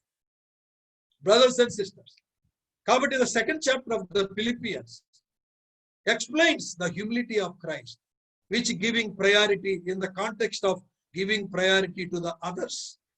ఇతరులకు ప్రాధాన్యత ఇవ్వడంలో క్రీస్తు యొక్క వినయాన్ని వివరించినటువంటి 2వ అధ్యాయాన్ని మనం అక్కడ చూస్తా ఉన్నాం. కనుక ప్రియ స్నేహితులారా, సంబంధాలు బాగుండాలి అని అంటే హ్యూమిలిటీ ఆఫ్ క్రైస్ట్ ని మనం మెడిటేట్ చేయాలి. అప్పుడు మాత్రమే ఆ విషయంలో మనకు వెలిగింపు రాకుండా మనం ఇతరులతో, సంఘానికి క్షేమాభివృద్ధి కలుగు చేసే సంబంధాలను మనము కట్టుకోలేము. అండ్ దెన్ మరొక విషయాన్ని మనం చూద్దాం. ఒకని భారములను ఒకడు భరించుడి అని వ్రాయబడింది. గలతీయులకు రాసిన పత్రిక 6వ అధ్యాయం 2వ వచనం. గలతీ 6:2 వచనములో మనం చూస్తూ ఉన్నాం. గలతీ 6:2. సహోదరులారా, ఒకడు ఏ తప్పిదములోనైనా చిక్కుకుని ఎడల ఆత్మ సంబంధులైన మీలో ప్రతి వాడును తాను శోధింపబడునేమో అని తన విషయమై చూచుకొనుచు సాత్వికమైన మనస్సుతో అట్టి వానిని మంచి దారికి తీసుకొని రావాలను. ఒకని భారములను ఒకడు భరించి ఎలాగూ క్రీస్తు నియమమును పూర్తిగా నెరవేర్చవలెను. ఒకని భారములను ఒకడు భరించటం అనేది important. Bearing the burdens, bearing one another burdens. ప్రభువైన యేసుక్రీస్తు యొక్క నియమం అది. It is the principle of Christ, bearing the burdens of others. కాదా? మన భారాలను క్రీస్తు ప్రభు సిలువలో భరించలేదా? క్రీస్తు ప్రభు సిలువలో భరించింది ఏంటి? ఆయన తప్పు చేసినందుకు కాదు, మనం తప్పు చేసినందుకు. ఆయన నేరం చేసినందుకు కాదు, మనం నేరం చేసినందుకు. శిక్ష ఆయనది కాదు, శిక్ష మనది. మన భారములను భరించడానికి క్రీస్తు ప్రభు సిలువలో తను తాను అప్పగించుకోలేదా? క్రీస్తు నియమము ఏంటి? మన భారములను భరించుట ఆయన నియమం. దైవ జనులుగా, విశ్వాసిగా ఒకని భారములను ఒకడు భరించుట అనే క్రీస్తు నియమానికి మనము కట్టుబడకపోతే సంబంధాలను మనం సంఘంలో కట్టుకోలేము. బ్రదర్స్ అండ్ సిస్టర్స్, వాళ్ళ భారంతో నాకేం పని, వాళ్ళ బాధ్యతతో అంత రిస్క్ నాకెందుకు అని నువ్వు అనుకుంటే ఎవరు రిస్క్ తీసుకుంటారు? సంఘానికి వ్యక్తులు రావాలి అంటే, సంఘంలో సంబంధాలు కాపాడబడాలని అంటే నువ్వే కదా ఆధారం. క్రీస్తు ప్రేమను అనుభవిస్తున్న నువ్వే కదా ఆధారం. నీవే రిస్క్ తీసుకోకపోతే, నీవే భారం భరించకపోతే నీ ప్రేమ ఎలా అర్థం అవుతుంది? నీకు ప్రేమ ఉందన్న సంగతి ఎలా అర్థం అవుతుంది? ప్రియా సహోదరులారా, సహోదరులారా, ఎంతమంది ఈ మాటలు వింటున్నారు? నీకు వచ్చిన ప్రతి అవకాశాన్ని ఏదో ఒక కారణం చేత సమర్థించుకుని నువ్వు తప్పించుకుంటే, భారం నువ్వు భరించేదెప్పుడు? ఇతరుల క్షేమం కొరకు నువ్వు ప్రయాసపడేదెప్పుడు? ఆ భారం నువ్వు తీసుకునేదెప్పుడు? నీ ప్రేమను రుజువు చేయడానికి వచ్చిన అవకాశాన్ని నువ్వు ఎప్పుడు ఉపయోగించుకుంటావు? అందుచేత నా ప్రియ స్నేహితులారా, ఒకరి భారములను ఒకడు భరించు. సంఘాల్లో ఉన్నటువంటి సమస్యలు పరిష్కారం అవడానికి ఈ నియమాలు మనం పాటించాల్సినటువంటి అవసరత ఎంతైనా ఉందని ప్రభు నామంలో నేను మీకు మనవి చేస్తూ ఉన్నాను. అండ్ దెన్ క్షమాపణ అనేటువంటిది గమనించదగిన మాట. క్షమాపణ అనేది చెప్పి, క్షమాపణ కంటే ముందు మరొక మాట చెప్పి నేను ముగింపులోకి వస్తాను. అదేంటంటే కేరింగ్ అంటే ఏంటంటే ఇతరుల గురించి శ్రద్ధ తీసుకోవాలి. 1 యోహాను పత్రిక, ఇతరులు అవసరతల్లో ఉన్నారు నీకు తెలుసు, కష్టాల్లో ఉన్నారు నీకు తెలుసు, బాధలో ఉన్నారు తెలుసు, ఫైనాన్షియల్ నీడ్ లో ఉన్నారు, ఆర్థిక సంబంధమైన ఇబ్బందుల్లో ఉన్నారు నీకు తెలుసు. కానీ are you taking care about them? వారిని గురించి ఏమైనా శ్రద్ధ తీసుకోవడానికి ప్రయత్నం చేస్తున్నావా? ఈ మాట ఎక్కడుంది? మనకు తెలుసు, మన దగ్గర సామర్థ్యం ఉంది, మనం ఇవ్వగలం, చేయగలం. అయినా మనము చెయ్యి చాపు. అయినా మన హృదయాన్ని ఏదో ఒక కోణంలో మనల్ని మనం సమర్థించుకుంటూ ఇతరులకు సహాయం చేయవలసి వచ్చినప్పుడల్లా ఏదో ఒక జ్ఞాన ప్రదర్శన చేసి ఇతరులకి సహాయం చేయడానికి మనం వెనుకంజ వేసేటువంటి పరిస్థితి ఉంది. 1 యోహాను పత్రిక, దయచేసి చూద్దాం. 1 యోహాను పత్రిక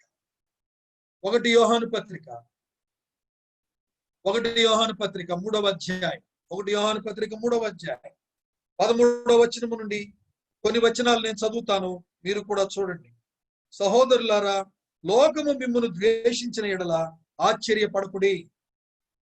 మనము సహోదరులను ప్రేమించుచున్నాము గనుక మరణములో నుండి జీవములోనికి దాటి ఉన్నామని ఎరుగుదుము. ప్రేమ లేనివాడు మరణమందు నిలిచి ఉన్నాడు. తన సహోదరుని ద్వేషించువాడు నరహంతకుడు. ఏ నరహంతకుని యందును నిత్య జీవం ఉండదని మీరు ఎరుగుదురు. ఆయన మన నిమిత్తము తన ప్రాణము పెట్టెను గనుక దీని వలన ప్రేమ ఎట్టిదని తెలుసుకొనుచున్నాము.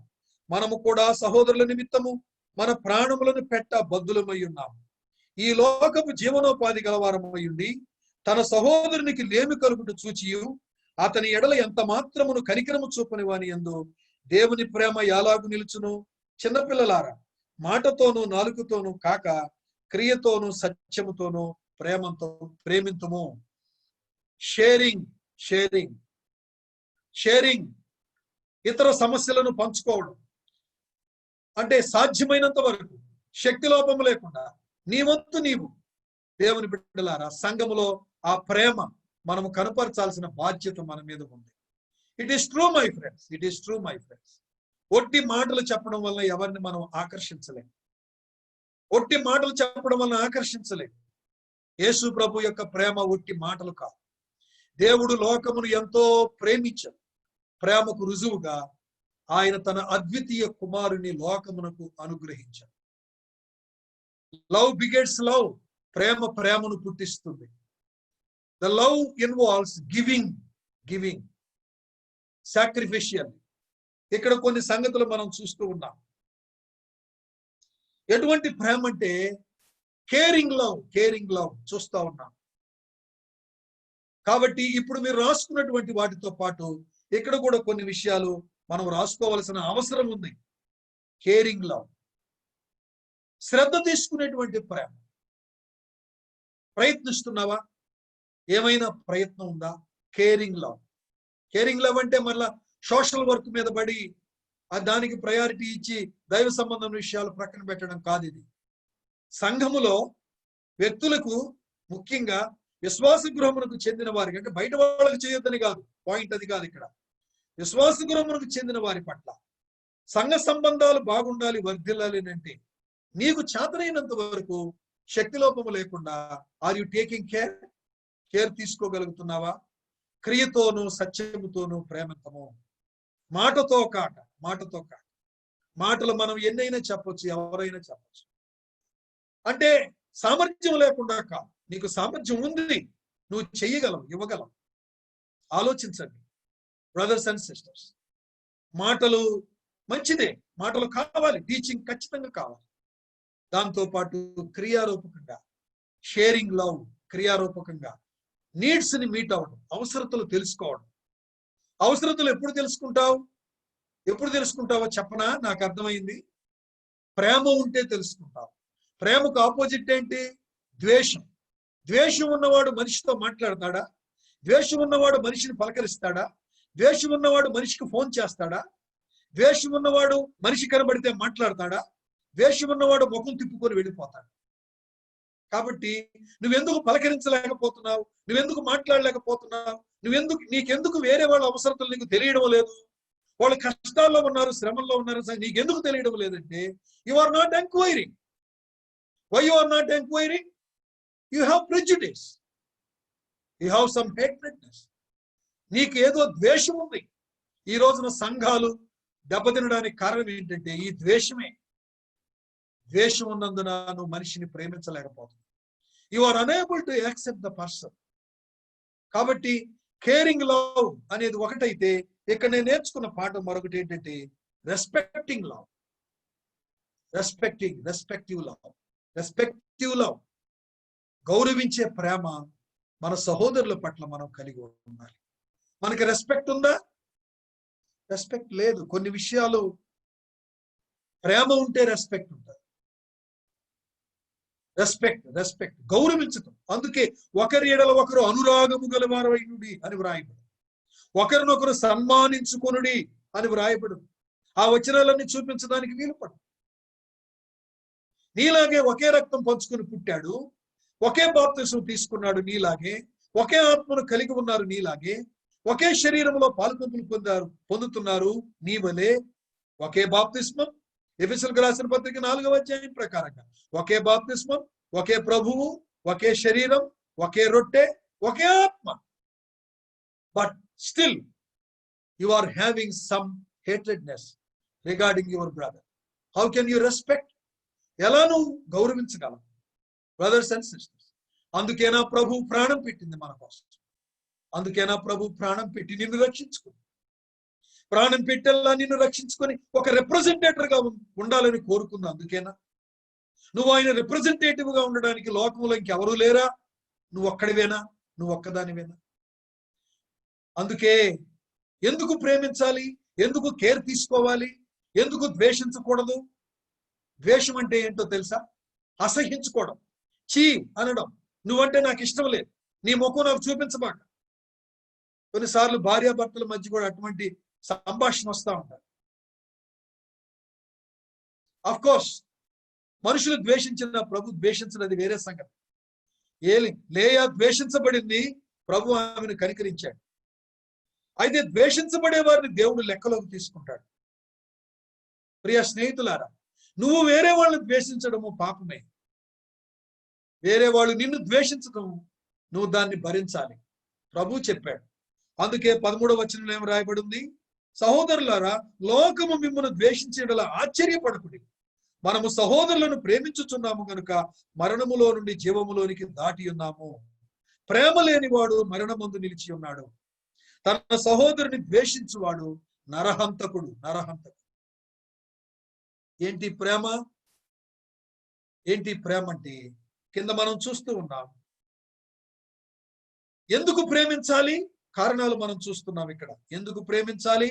మొదటి కారణం ఏంటంటే యోహాను పత్రిక 4వ అధ్యాయం. ఎందుకు ప్రేమించాలి చూద్దాం. ఈ మాటలు నాతో పాటు మీరు చూడండి. ఎందుకు ప్రేమించాలో చూస్తున్నాం, రీజన్ చూస్తున్నాం. 10వ వచనం, మనము దేవుని ప్రేమించటమని కాదు, తానే మనలను ప్రేమించి మన పాపములకు ప్రాయశ్చిత్తమైనటకు తన కుమారుని పంపెను. ఇందులో ప్రేమ ఉన్నది.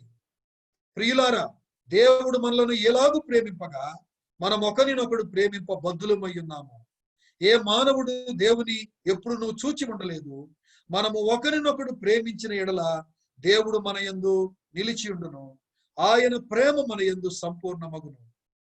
అందుచేత దేవుడు మనలను ఎలాగూ ప్రేమింపగా ప్రభువైన యేసుక్రీస్తు యోహాను సువార్త 13వ అధ్యాయంలో 34-35 వచనాలు ఏం చెప్పాడు?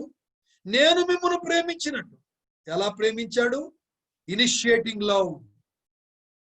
మనం ఇంకను పాపులమై ఉండగా, శత్రువులమై ఉండగా, భక్తిహీనులమై ఉండగా, భక్తికి అర్థం తెలియని బ్రతుకుతున్నప్పుడు, పాపులమై ఉండగా, ఇంకను అనే మాట గమనించండి.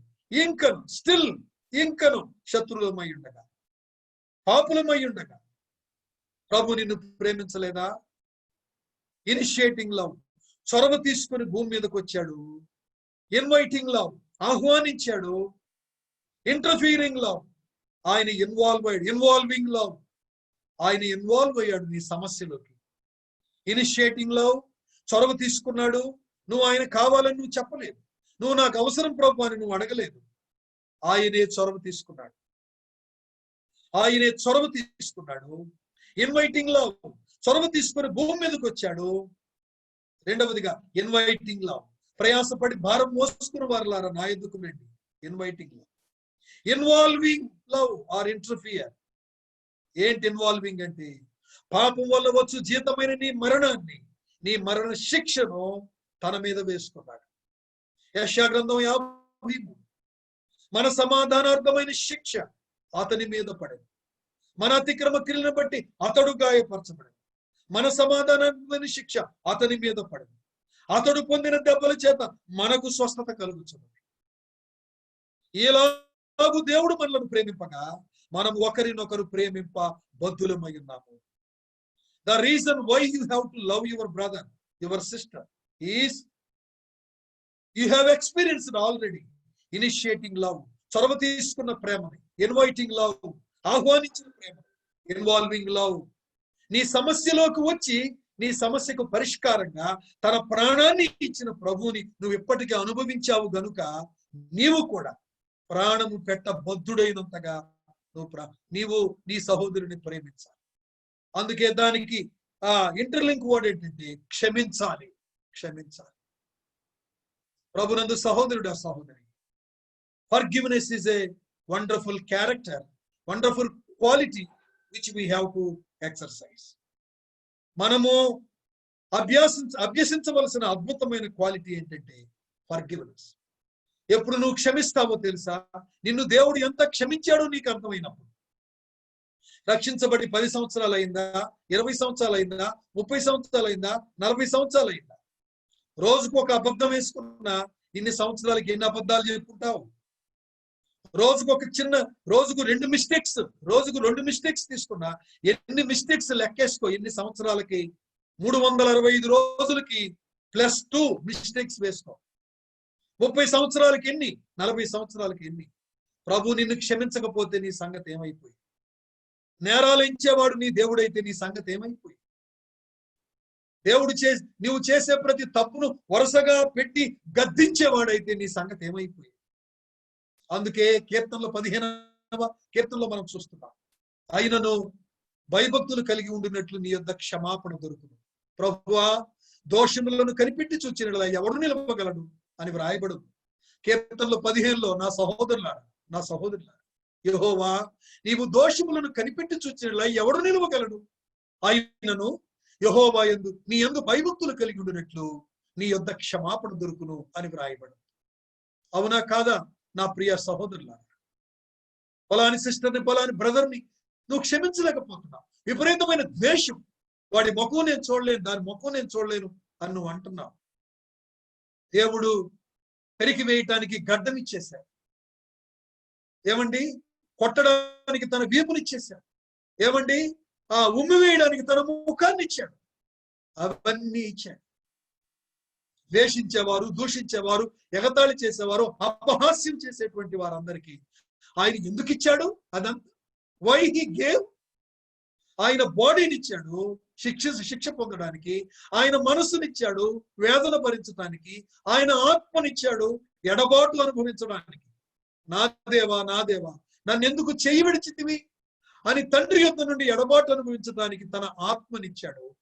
ఆత్మలో ఎడబాటును అనుభవించడానికి, మానసికమైన యాగని వేదన అనుభవించడానికి, శరీర సంబంధంగా శిక్ష అనుభవించడానికి. ప్రియ స్నేహితులారా, ప్రియులారా, దేవుడు మనలను ఎలాగూ ప్రేమింపగా ఎలాగూ ప్రేమింపగా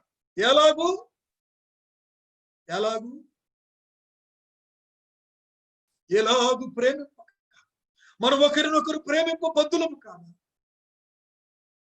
Christ love, it is not optional, it is an obligation. My friends, ఈ రోజున సంఘాలు విచ్ఛిన్నం అవడానికి కారణం ప్రేమ లేనితనం, ప్రేమ యొక్క అర్థమతి లేనితనం. ఈ రోజు నీవు నేను కాపాడబడ్డానికి ఆయన ప్రేమ కారణం కాదు. క్షమించే ప్రేమ, నేరములంచని ప్రేమ, అపకారమును మనస్సులో ఉంచుకుని ప్రేమ, అన్నిటినీ తాడుకున్న ప్రేమ.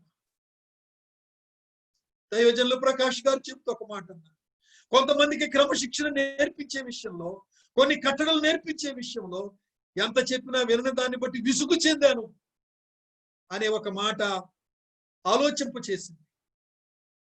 అది దేవుని మనసు, దేవుని ఆత్మ. నేను ఆయన ఎగ్జాజరేట్ చేయడానికి ఈ మాట చెప్పలేదు. మీలారా, దేవుడు మన పట్ల ఎంత విసుగు చెందుతున్నాడు. నిన్నేమో అందరూ ప్రేమించాలి, క్షమించాలి. నువ్వెవరిని ప్రేమించవా? నువ్వెవరిని క్షమించవా? నువ్వెవరిని పలకరించవా? నువ్వు కొంచెం తగ్గించుకోవా? నీలో ఏ మంచి చూచి ఆయన తగ్గించుకున్నాడు? అసలు నిన్ను ఎందుకు ప్రేమించాలి, ఎందుకు క్షమించాలి? ఉదయము సాయంత్రం వెళ్ళి ప్రభువా క్షమించని చెప్పినప్పుడల్లా సంవత్సరాల తరబడి నిన్నెందుకు క్షమించాలి? ఏంటి? ఏమన్నా అప్పున్నాడా ఆయన నీకు? మితిలేని ప్రేమ. అర్థం కాదు ఆ ప్రేమ మనకు, అర్థం కాదు సహోదరులారా, ఆ ప్రేమ మనకు అర్థం కాదు. ఇలాగు ప్రేమించగా, నిన్ను ఇలాగు ప్రేమించగా, ఇన్ని సంవత్సరాలు, ఇన్ని పొరపాట్లు, ఇంత విసుగుదల, నీ అపనమ్మకత్వాన్ని, నీ అవిధేయతను క్షమించి ప్రేమించి ఏ పూటకు ఆ పూట కృపనిస్తూ బలపరుస్తూ వాక్యం ఇచ్చి వాగ్దానం ఇచ్చి సేవకులను పంపించి చొరవ తీసుకొని పలకరించి పరామర్శించి ఎలాగూ ప్రేమించగా, నీవు నీ సహోదరుని ప్రేమించవా? సిస్టర్ని ప్రేమించవా? సమాధానపరచడానికి కొంచెం త్యాగం చేయవా? ఒక్క మాట పడవా? ఒక్క మాట భరించవా? బ్రదర్స్ అండ్ సిస్టర్స్, దేవుని పక్షాన నువ్వు ప్రతినిధివని గుర్తుపెట్టుకో. నేను ఒక 3 మాటలు చెప్పనా. Christ is the revolution of God. క్రీస్తు దేవుని ప్రత్యక్షత. Christ is the representative of God. క్రీస్తు దేవుని యొక్క ప్రతినిధి. Christ is the reflection of God. క్రీస్తు దేవుని యొక్క ప్రతిబింబం. మనము కూడా అదే సహోదరులారా. క్రీస్తు యొక్క ప్రేమను రిఫ్లెక్ట్ చేయడానికి, క్రీస్తు యొక్క ప్రేమను ప్రతిబింబించడానికి, క్రీస్తు ప్రేమను రిప్రజెంట్ చేయడానికి, క్రీస్తు ప్రేమను ప్రత్యక్షపరచడానికి దేవుడు మనల్ని ఏర్పాటు చేసుకున్నాడు. అందుకే మీరు ఒకరినొకరు ప్రేమించుట దేవుని వలన ఏర్పరచబడితిరి అని వ్రాయబడింది. It is God's chosen or appointment that you love one another. Brothers and sisters, forgiveness అంటే ఏంటో తెలుసా? గతించిన విషయాలను మర్చిపోవడమే ఫర్గివ్నెస్. Forgiving means forgetting. ప్రేమను వృద్ధి చేయగోరు వాడు తప్పిదములు దాచిపెట్టును. మిత్రభేదము కలుగు చేయవాడు జరిగిన సంగతి మాటి మాటికి ఎత్తు. నా ప్రియ సహోదరుల, క్రీస్తు ప్రభు తన అమూల్యమైన దేవుడు తన స్వరక్తం ఇచ్చి సంపాదించిన ఈ సంఘములో ఒక సభ్యుడుగా, ఒక విశ్వాసిగా నీ బాధ్యత ఒకరినొకరు రెస్పెక్ట్ చేసుకోవడం, గౌరవించడం, ప్రేమించడం, సమాధానపరచడం. ప్రియులారా, ఇతరులు రక్షించబడాలని తాపత్రయపడు. ఆ ఇశ్రాయేలు దేశపు చిన్నది నయమాను గురించి ఏమి కోరుకుంది? నయమాను గురించి బాధపడాలి. నా తల్లిదండ్రులకు కాకుండా తీసుకొచ్చాడు, నన్ను ఇక్కడ పెట్టాడు అని చెప్పి అతనుకున్న కుష్ఠరోగాన్ని బట్టి ఈమె ఆనందించి అతని క్షేమం కోరుకోకూడదు. కానీ ఇశ్రాయేలు దేశపు చిన్నది 2వ రాజుల గ్రంథం 5వ అధ్యాయంలో నయమాను మీద ద్వేషం పెట్టుకోలేదు, కోపం పెట్టుకోలేదు, వీడిట్లే చావాలని అనుకోలేదు. కానీ నేనెంతో కోరుచున్నాను, నా యజమానుడు షోమ్రోనులో ప్రవక్త అయిన ఎలీషా దగ్గర ఉండవాలని నేనెంతో కోరుచున్నాను. పొరుగు వారిని ప్రేమించే ప్రేమ.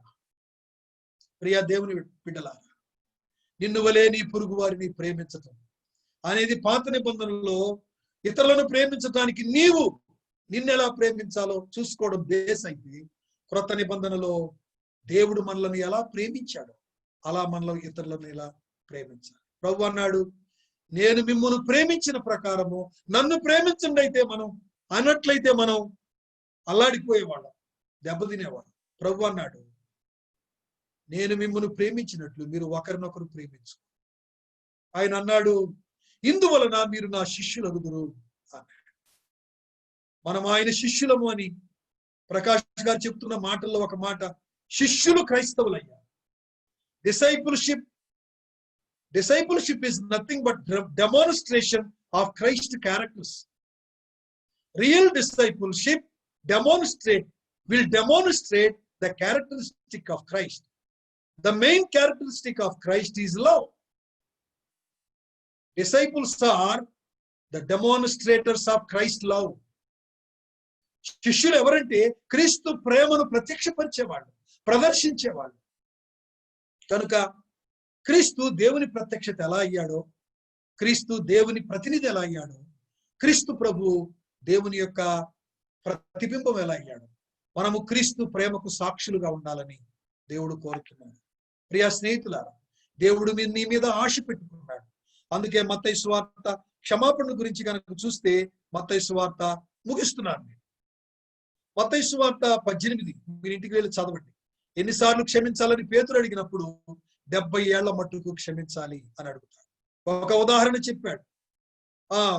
1000 తలాంతులు ఉన్నటువంటి వాడిని యజమానుడు క్షమించాడు, కానీ 100 తలాంతులు ఉన్న వాడిని ఆ 1000 తలాంతులు క్షమించబడిన వాడు తనకు 100 తలాంతులు అప్పున్న వాడిని క్షమించమంటే క్షమించడు. అప్పుడు యజమానుడు వచ్చి, నేను నీకు 1000 తలాంతులు క్షమించగా 100 తలాంతులు క్షమించడానికి నీకు ఏమొచ్చింది? నీకు ఎందుకు క్షమించలేకపోయావు? కాబట్టి వీడిని చీకటి గదిలోకి తీసుకుని వెళ్ళండి, వీడిని పడేయండి, వీడిని శిక్షించండి అని అన్నాడు. ప్రియా దేవుని బిడ్డలారా, అక్కడ ఏమని వ్రాయబడిందంటే, దయచేసి ఆ ఒక్క మాట చదువుకుందాం, ఇంకా వివరించడానికి మనకు వీలు పడదు కనుక ఆ ఒక్క మాట దయచేసి మత్తయి సువార్త 18వ అధ్యాయం, మత్తయి సువార్త 18వ అధ్యాయంలో మనం ఈ మాట చూద్దాం. 31వ వచనము నుండి చదువుదాం, 32 నుండి చదువుదాం. అప్పుడు వాని యజమానుడు వాని పిలిచి, చెడ్డదాసుడా, నీవు నన్ను వేడుకుంటివి కనుక నీ అప్పంతయు క్షమించితివి. నేను నిన్ను కరుణించిన ప్రకారము నీవును నీ తోడి దాసును కరుణింపవలసి ఉండెను కదా అని వానితో చెప్పాను. అందుచేత వాని యజమానుడు కోపపడి తనకు అచ్చి ఉన్నదంతయు చెల్లించు వరకు బాధపరచు వారికి వానిని అప్పగించను. 35వ వచనం అందరూ చదవండి, ఎక్కడున్నోళ్ళు అక్కడ చదవండి. మీలో ప్రతివాడును తన సహోదరుని హృదయపూర్వకముగా క్షమింపని ఎడల నా పరలోకపు తండ్రియు ఆ ప్రకారమే మీ ఎడల చేయుననెను. కనుక మనము క్షమించకపోతే దేవుడు మనల్ని క్షమించడు. అందుకే దేవుని వాక్యములో క్షమించకపోతే, ఇంకా ద్వేషం హృదయంలో ఉంటే మనం నరహంతకులతో సమానం అవుతాం అని వ్రాయబడు. క్షమిస్తే మరణములో నుండి జీవములోనికి దాటిన వాళ్ళము. ఇలారా, క్రీస్తు ప్రేమ క్రియారూపకంగా మనం చూపిస్తే మనకు వచ్చేటువంటి ఫలితాలు ఏంటో తెలుసా? ఆయన పరిశుద్ధతలో మనం పాలు పంపులు పొందుతాం. యాక్చువల్ గా లేవీకాండం 19వ అధ్యాయం ప్రారంభం నుంచి చివరి వరకు మనకి ఏం చూస్తామంటే, హోలీనెస్ ఇన్ రిలేషన్స్ లో భాగంగా నిన్ను వలే నీ పొరుగు వారిని ప్రేమించమని ప్రభు చెప్పాడు. హోలీనెస్ లో భాగం అది. హోలీనెస్ ఇన్ రిలేషన్స్ లో భాగం నిన్ను వలే నీ పొరుగు వారిని ప్రేమించడం. కనుక love is the basic point. ప్రేమ లేకుండా సంఘం క్షేమాభివృద్ధి పొందదు. ప్రేమ లేకుండా సంబంధాలు సరిచేయబడవు. ప్రేమ లేకుండా సంసారం కట్టబడదు.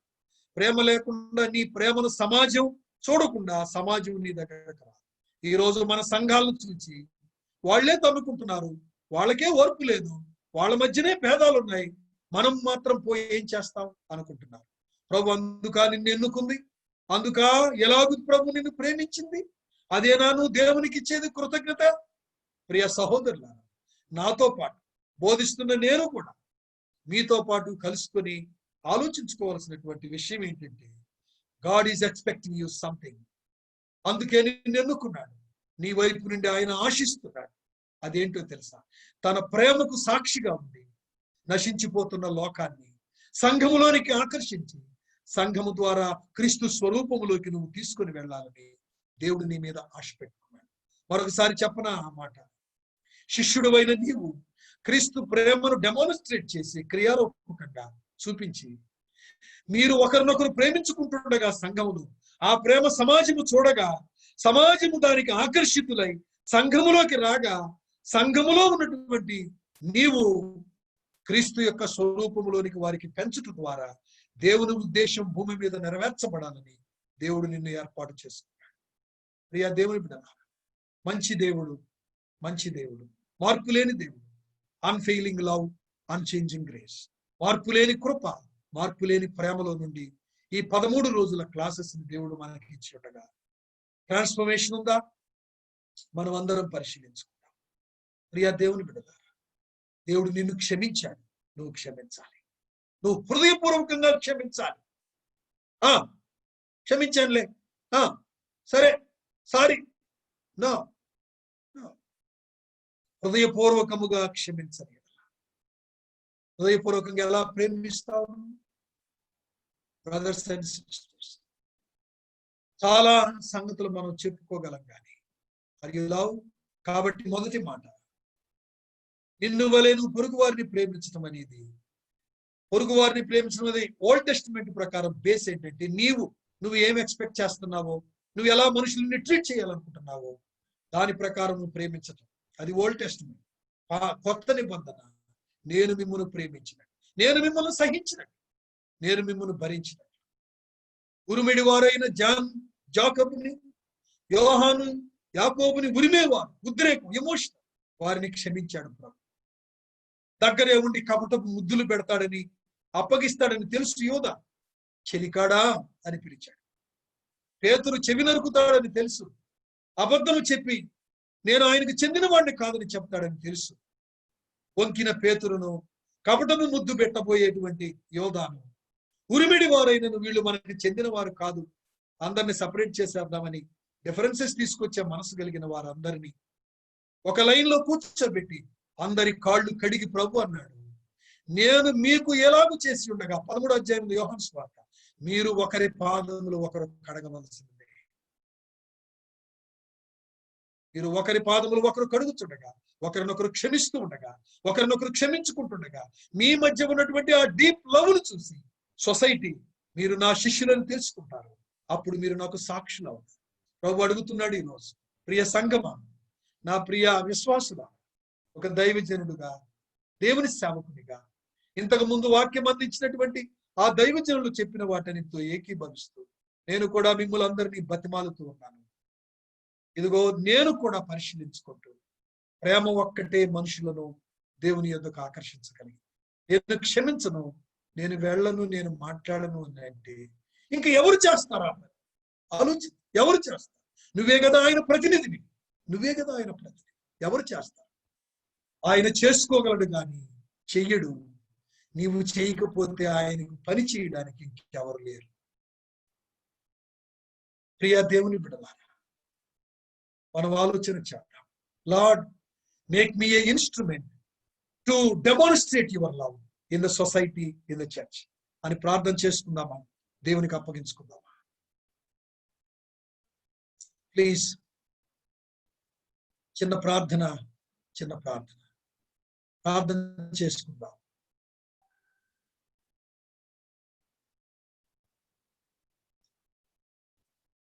ప్రార్థన చేసుకుందాం, ఒక కమిట్మెంట్ లోకి వద్దాం.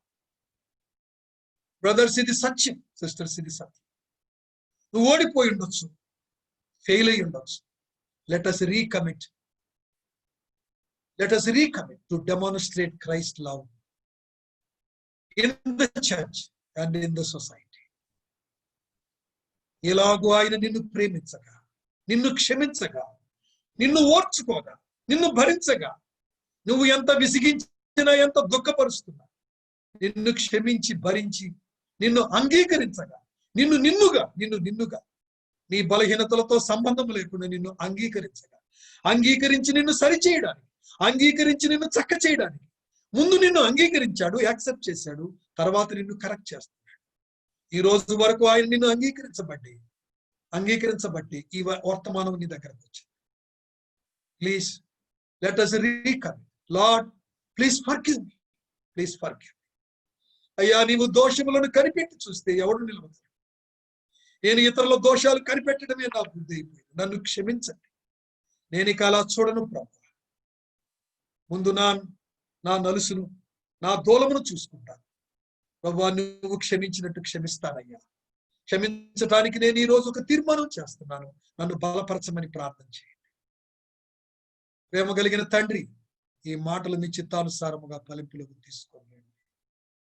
ఎవరైతే నిజంగా హృదయపూర్వకంగా తన వలె రక్షించబడి, తన వలె బాప్తిసం తీసుకొని ఒక్క శరీరమైనటువంటి సంఘములో భాగమైన తన తోటి సహోదరుణ్ణి ఈ రోజు నుండి ప్రేమించి, ద్వేషించకుండా క్షమించి, నీ ప్రేమను చూపించి, సమాధానమును, సఖ్యతను సంఘములో ఉంచి సంఘ క్షేమాభివృద్ధికి పాటుపడతానని ఎవరైతే తీర్మానం చేసుకున్నారో ఆ తీర్మానంలో వారిని మీరు స్థిరపరచమని ప్రార్థిస్తారు.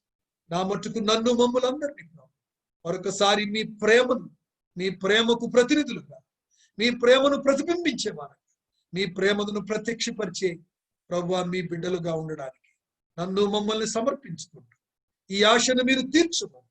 ఈ సమర్పణను మీరు దీవించుకోండి. యేసు నామమున ప్రార్థించి వేడుకొనుచున్నాము తండ్రి. ఆమేన్, ఆమేన్. God bless you. దేవుడు మిమ్మల్ని దీవించు.